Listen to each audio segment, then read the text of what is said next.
Moi, au début, je ne vends pas de drogue, je vole, mais quand je vais en prison à 15 ans, pour moi, c'est l'école de la délinquance. La prison, tu rentres avec un CAP, tu sors avec un master en matière de délinquance. Donc là, en prison, encore une fois, dans la cour, dans la promenade, tout le monde me dit la même chose. Ouais, il faut vendre de la drogue pour réussir. Et c'est ça qui va te sortir de la misère, qui va un jour te permettre d'évoluer dans la vie.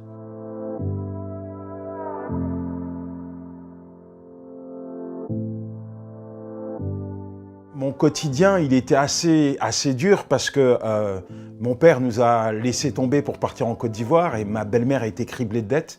Donc on a grandi dans des quartiers, dans des vraies prisons à ciel ouvert telles que la Courneuve au 4000, un ghetto. Et puis après, on a été chez des cousins, après on a été dans d'autres villes comme Vitry-sur-Seine. C'est là-bas d'ailleurs que j'ai échoué. Ouais, c'était un climat social assez particulier parce qu'on n'avait pas franchement d'argent. Abonnement aux services sociaux pour avoir de quoi manger, de quoi nous vêtir.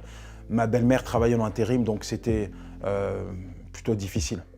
J'étais un enfant de la rue, hein. J'ai jamais poursuivi des hautes études. Même en CM2, j'étais en échec scolaire. Mon grand frère, lui, à 16 ans, il a connu sa première incarcération. Bref, c'était pas franchement un exemple, parce que notre appartement, c'était le supermarché pour tous les dealers, les toxicomanes de la cité.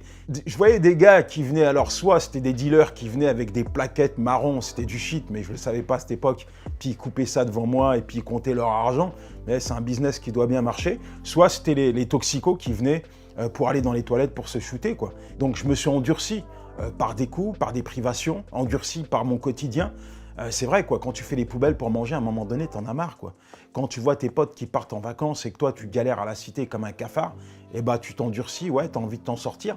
C'est pas ce qu'on voit à la télé qu'on kiffe, quoi. Parce que pour l'instant, ceux qui passent à la télé, ceux qui sont encore plus cool, quoi. Mais on voudrait bien que ce soit un peu plus hardcore, que ce soit plus peura. Il en faut pour tous les goûts. Il y a ça là pour les joie-bourg. Et ben nous, on voudrait bien, et j'ai rien contre lui, hein.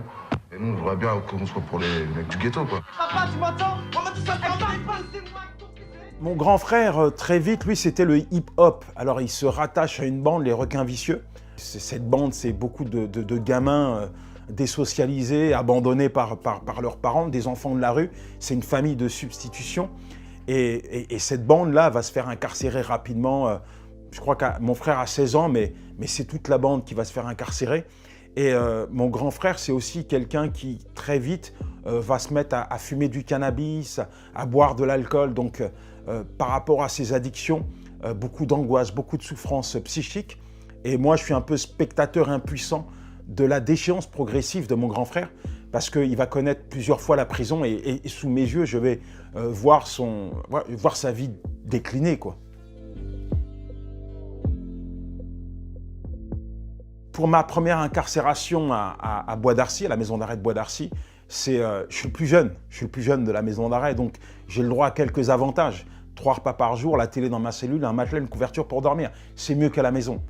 Moi, je vis dans un taudis, là, franchement, on me donne de l'attention et je pense que ça répondait quelque part à quelques attentes que j'avais. Pour la première fois, on s'intéresse à moi et on me donne à manger. Bref, c'est l'hôtel 4 étoiles. En plus, je suis avec mes potes. La prison, c'est l'école de la vie, c'est l'école de la rue.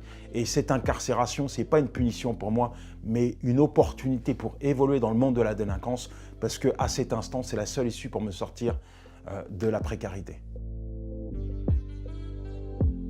J'ai toujours cru en l'existence du Tout-Puissant, du Créateur, de Dieu, mais j'ai toujours cru aussi que que Dieu avait des plans et des projets pour chacun. Et il y a un mot qui était récurrent à la cité, c'est le mot Hel Moktoub. Ça veut dire c'est ton histoire, c'est ton destin, c'est inéluctable, tu peux rien y changer, il faut l'accepter. Tu peux pas combattre la volonté de Dieu. Et moi, pour moi, Dieu m'avait placé sur la terre pour que je vive l'enfer. Donc oui, Dieu existe, mais il ne m'aime pas, il ne s'intéresse pas à moi.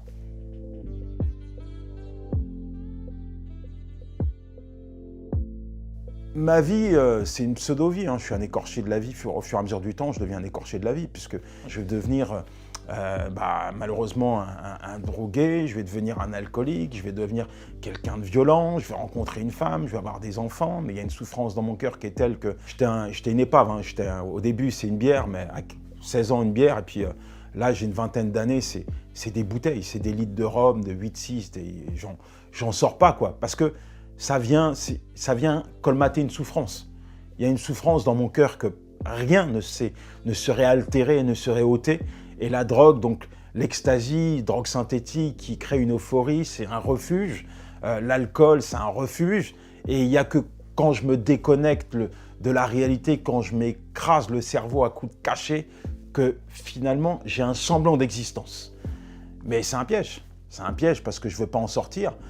Je fais une tentative de suicide parce que j'en ai marre, parce que je suis en burn-out, parce que je suis dépressif, parce que cette vie qui est la mienne, finalement, c'est un calvaire, quoi.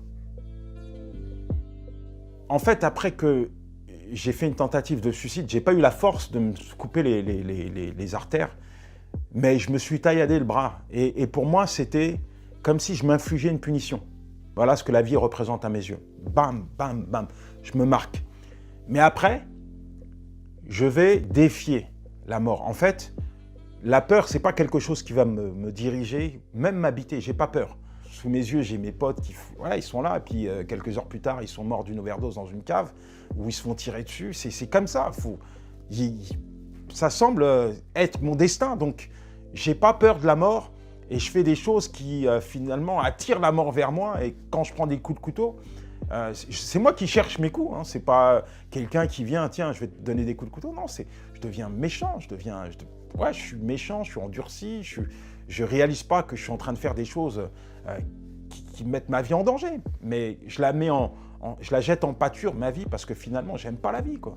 J'aime pas la vie. Si quelqu'un qui aime la vie, il ne défonce pas du matin au soir. Il ne va pas chercher la bagarre H24 ou... Voilà. J'aime pas la vie.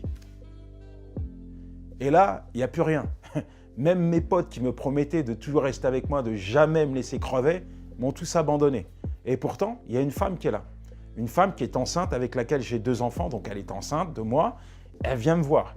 Là, je me pose quelques questions. Pourquoi elle est là? J'ai plus rien à lui donner. Elle est là, elle accepte d'endurer avec moi cette incarcération. En plus, c'est pas rien parce que j'encours une longue peine. Et elle me fait comprendre qu'elle m'aime et qu'elle veut faire sa vie avec moi. C'est complètement paradoxal parce que quelqu'un qui est en prison, finalement, on peut le laisser tomber, on peut lui tourner le dos, mais elle veut rester avec moi. C'est la seule personne qui me tend la main. Donc, voilà, Yanis, ok, tes enfants, qu'est-ce qu'ils ont fait pour vivre ce type de vie? Ils viennent te voir en prison et c'est ça la vie que tu veux leur offrir. Ta femme, elle t'aime, elle vient te voir en prison, est-ce que c'est ça l'avenir que tu veux lui donner? Donc je commence à réfléchir.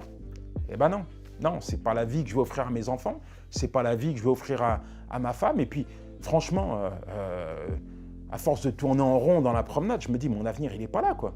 Il n'est pas là, j'ai une vingtaine d'années, ok, j'ai fait quelque chose qui n'est pas bien, je veux assumer, mais mon avenir, en tout cas, il n'est pas là. Non, il y en a marre, il faut que je change.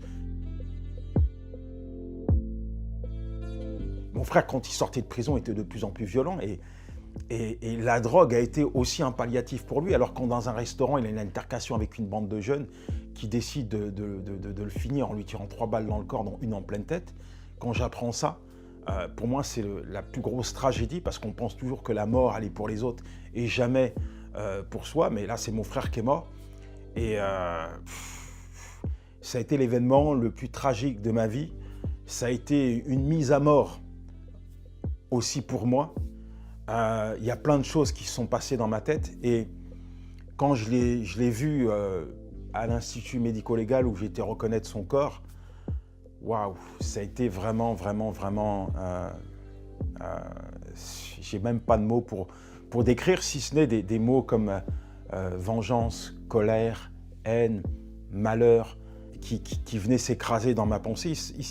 Il suffisait simplement que je saisisse un mot pour repartir, rebondir en arrière.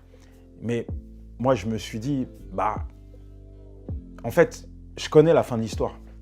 La fin de l'histoire, c'est que si je reviens et je remets en question les décisions que j'ai prises en prison, je termine au cimetière comme tous mes potes, malheureusement. Mon frère a fait des choix et je sais qu'il ne s'est jamais projeté dans un avenir serein, il ne s'est jamais vu comme père, il se voyait mourir à 30 ans. Je ne vais pas dire qu'on ne cherche pas la mort, hein, mais mon frère s'est vachement détruit. Alors moi, j'étais un petit joueur quand je te parle de dépression, parce que mon frère était quelqu'un qui était vraiment dépressif. Il a fait plusieurs tentatives de suicide. Mon frère n'allait pas bien. Il n'allait pas bien et je dirais qu'il n'aurait jamais dû mourir comme ça.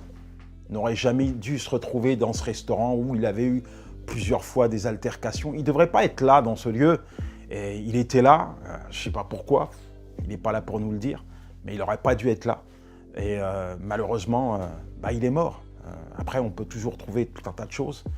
Mais voilà, la mort, quand elle vient, elle frappe. Il n'y a pas de machine arrière, il n'y a pas de retour en arrière. Et c'est triste, c'est une triste réalité.